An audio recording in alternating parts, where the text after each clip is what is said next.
रेखा। रेखा क्या होता है? जिसका कोई भी अंत बिंदु नहीं हो।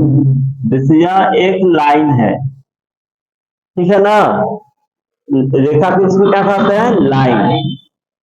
तो इसको इधर भी बढ़ा सकते हो, इधर भी बढ़ा सकते हो, इसी को कहते हैं रेखा। क्लियर? जैसे अगर यहाँ नाम दे दिए ए और यहाँ नाम दे दिए बी, तो ए ऐसे लिखोगे बी, और इस तरह से ऐसे भी एरो, ऐसे भी एरो दे देंगे। एक हो गया रेखा। रेखा को दोनों तरफ बढ़ाया जाएगा, इधर भी रेखा बढ़ेगा और इधर भी बढ़ेगा। इसका अंत बिंदु नहीं होता है, एंड पॉइंट नहीं होता। क्लियर? आगे बढ़े ना। रेखाखंड, लाइन सेगमेंट। रेखाखंड को कहते हैं लाइन सेगमेंट। ध्यान देना इंग्लिश पर भी। अगर इसी से हम काट लिए कुछ लंबा, ठीक है, जैसे यह, तो इसको कहेंगे हम रेखाखंड, लाइन सेगमेंट। ठीक है। इसका दो गो अंत बिंदु होता है, एक यह अंत बिंदु और एक यह अंत बिंदु, एंड पॉइंट दो होता है। रेखाखंड, खंड यानी टुकड़ा, ठीक है ना। खंड यानी क्या होता है? टुकड़ा। तो रेखा से काट के निकाल लोगे तो वो कहलाएगा रेखाखंड, लाइन सेगमेंट। इसका लंबाई होता है, और इसको कैसे लिखेंगे? ए बी, और ऐसे दे देना। एरो का निशान मतलब बढ़ते जाएगा, तीर मारोगे तो आगे जाता है ना, तो यहाँ तीर नहीं देना है, इसका लंबाई निश्चित होता है। ठीक है। अब देखो तीसरा, रेखाखंड का आंतरिक बिंदु, अंदर का बिंदु। तो अंदर बाहर तो समझ करते हो, मान के चलो यह सर्कल है, तो इसके अंदर यह बिंदु है, इसका बाहर यह बिंदु है, बस वही तो है। रेखाखंड का आंतरिक बिंदु, interior point of a line segment. जैसे मान के चलो यह एक रेखाखंड है ना, इसके अंदर कोई एक बिंदु ले लिए पी, आंतरिक बिंदु कहलाएगा। यह क्या कहलाएगा? आंतरिक बिंदु। तो इसको इंग्लिश में भी याद कर रहा है, interior point of a line segment. उसके बाद किरण, रे, किरण एक ही ओर बढ़ेगा इस तरह से, ठीक है। किरण में एक अंत बिंदु होता है यह, और एक तरफ बढ़ते चल जाएगा। क्लियर है? इसको लिखेंगे इस तरह से, ए बी, यानी यह बी की ओर बढ़ेगा। ए इसका अंत बिंदु है, या शुरुआती कह सकते हो, यहां से शुरू इधर की ओर बढ़ रहा है। क्लियर? तो किरण एक ही तरफ बढ़ेगा, दोनों तरफ नहीं बढ़ेगा, यानी ए अंत बिंदु है और बी की ओर जा रहा है। और इसको ऐसे लिख दो, ए बी, बी अंत बिंदु ए की ओर जा रहा है, तो किरण को कहते हैं रे। और कोई भी रेखा खींचना है तो कम से कम हमको दो बिंदु चाहिए।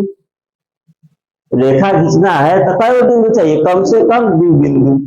अब मान के चलो यहाँ एक बिंदु ले लिए और एक यहाँ बिंदु ले लिए, स्केल गिरा दिए, एक लाइन खींच दी, इस तरह से रेखा हो गया। तो रेखा खींचने के लिए कम से कम कितना बिंदु चाहिए? दो बिंदु तो चाहिए ही, ठीक है ना। दो बिंदु चाहिए रेखा के लिए। तो यहाँ पर है संरेख बिंदु। तो संरेख बिंदु कॉर्डिनर पॉइंट, कॉर्डिनर पॉइंट। जैसे मान के चलो, अब इसको यहाँ पर देखो,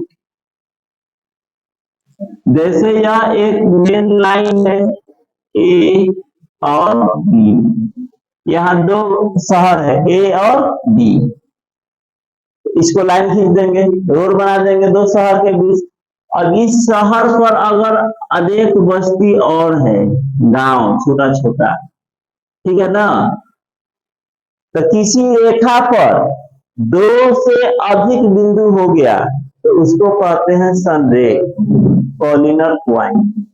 यदि दो बिंदु रहेगा तभी तो रेखा खींच सकते हो।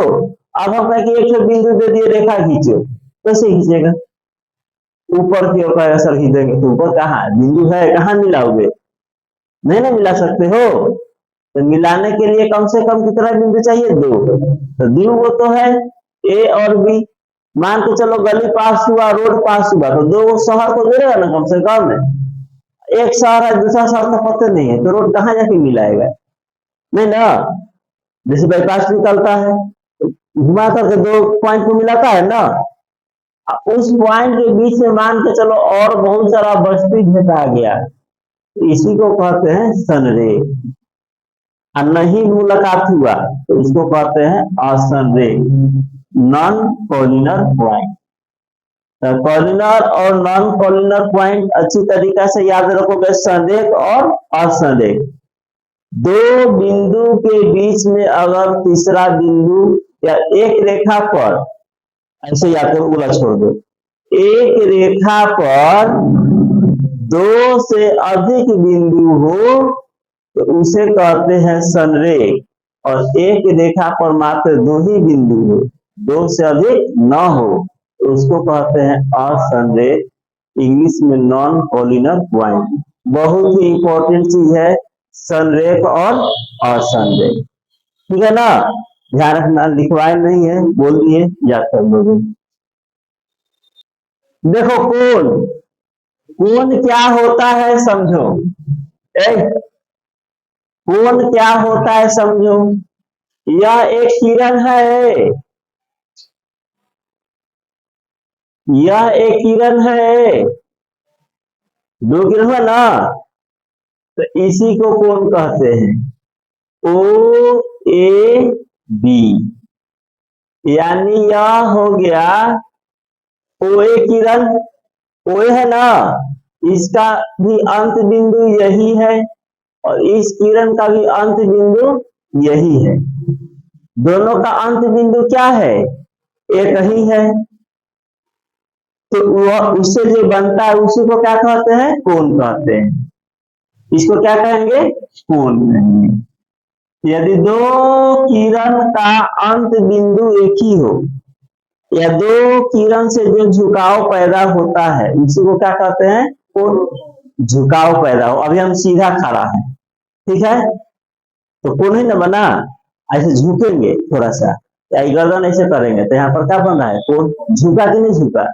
सीधा तो कोण नहीं बनेगा, स्ट्रेट लाइन आगे पढ़ोगे, ठीक है, वह 180 डिग्री होता है, वह समझाया जाएगा। तो कोण कब बनता है? जब दो किरण का अंत बिंदु एक ही हो तो उसे क्या कहते हैं? कोण बनता है, झुकाव पैदा होता है। तो कोण में होता है शीर्ष और भुजा। शीर्ष को कहते हैं वर्टेक्स और भुजा को कहते हैं आर्म्स, ARMS, आर्म्स। उसके बाद क्या है? हाँ, यहाँ पर बताते हैं शीर्ष, वर्टेक्स और भुजा। तो दो किरण का अंत बिंदु क्या है? यही ना हुआ, इसको हम कहेंगे शीर्ष। क्या कहेंगे? शीर्ष। दोनों का कॉमन पॉइंट, इसका भी अंत बिंदु O है, इसका भी अंत बिंदु क्या है? O। दोनों का अंत बिंदु एक ही ना हो गया, तो कॉमन हो गया, उभयनिष्ठ जिसको कहते हैं, तो यह हो गया शीर्ष। क्लियर? यह क्या हो गया? शीर्ष। तो आप कहो कि इसको कोण भी कहते, तो कोण इसको ना कहते, यह ना झुकाव पैदा कर रहा है, यही ये कर रहा है। यह हो गया शीर्ष और हाई वाला हो गया कोण। क्लियर है? अब इसको यह हो गया भुजा। कोण बनाने वाला है ना, है दूगो। कोण तैयार कैसे हुआ था? इससे और इससे, इसी दो से तैयार हुआ ना, तो यह दोनों कहलाएगा भुजा। भुजा को कहते हैं आर्म्स, ठीक है, इसको क्या कहेंगे? आर्म्स। इस कोण को बनाने में है यह OA और OB, तो OA और OB को हम कहेंगे आर्म्स, इंग्लिश में कहेंगे आर्म्स। इसका नाम कैसे करना है, तो इसको तुम कह सकते हो कोण AOB या कोण BOA। जो कोण होता है ना उसको बीच में रखते हैं, तो ओ कोण O है ना, तो O कहाँ रहेगा, बीच में। अब तुम कहोगे सर हम लिखेंगे इस तरह से कोण OAB, सही होगा, बिल्कुल गलत है। एक कोण बना रहा है, नहीं ना बना रहा है, तो एक को बीच में, जो कोण बनाएगा उसी को बीच में रखना है, जो कोण नहीं बनाएगा उसको बीच में नहीं रखना है।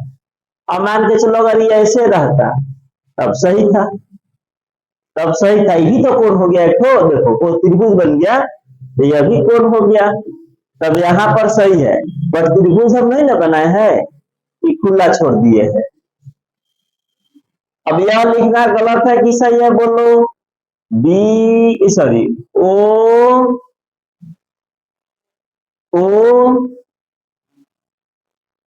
OAB सही है, गलत है, सही यही दो है, या तो कोण AOB कहोगे या कोण BOA कहोगे। क्लियर। अब देखो कोण समझ गया, शीर्ष समझ गया, भुजा समझ गया। शीर्ष, दो किरण का अंत बिंदु एक ही हो तो उस बिंदु को क्या कहते हैं, और उससे जो झुकाव पैदा होता है उसे क्या कहते हैं, कोण। झुकाव जितना झुक जाए है ना, उसको कहते हैं कोण। अब यहाँ पर अब कोण का अभ्यंतर और कोण का बहिर्भाग, यानी अभ्यंतर यानी अंदर का भाग और बाहरी भाग, इंटीरियर ऑफ एन एंगल और exterior of an angle. Exterior मतलब होता है बाहरी और इंटीरियर होता है अंदर। तो कोण के अंदर अगर यहाँ पर हम P लिख दिए तो ई हो गया कोण का अभ्यंतर, इंटीरियर, कोण के अंदर आ गया। चाहे तुम इसको कितना भी आगे बढ़ाते जाओ इसे, ई तो P अंदर रहेगा ना। यह मान के चलो Q लिख दिए तो क्या हो गया, कोण का बाहर, एक्सटीरियर ऑफ एन एंगल। तो इंटीरियर समझ गया, एक्सटीरियर ही समझ गया। कल मीनिंग सही से सुनेंगे, नहीं सुनाओगे मार खाओगे। अब सर्वागसम कोण क्या होता है, यह लास्ट, ये तो भूल गया। सर्वागसम कोण, कॉन्ग्रुएंट एंगल्स, कॉन्ग्रुएंट एंगल्स। सर्वागसम,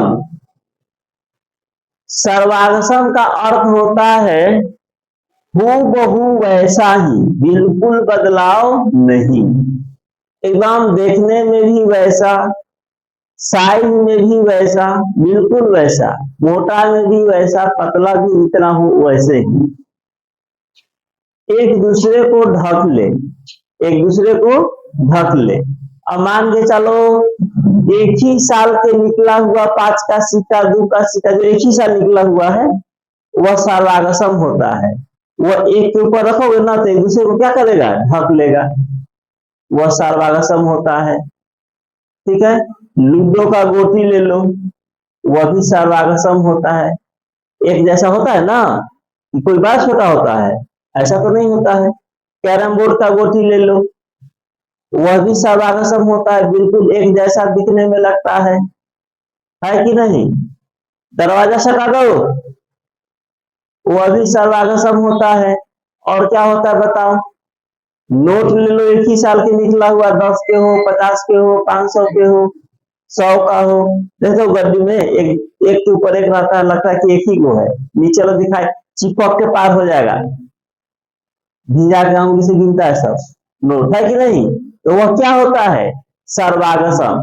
सर्वागसम समझ गया, हूबहू वैसा ही, न साइज हो कम बेसी, न मोटा हो, न पतला हो, न उससे बड़ा हो, न छोटा हो, एकदम जैसा है वैसा ही, बराबर, उसी को कहते हैं सर्वागसम। क्लियर है, कोई दिक्कत। तो यहाँ तक 10 गो पॉइंट सीखा, आज में इतना ही रन दिया जा रहा है, इसको याद करके आना है।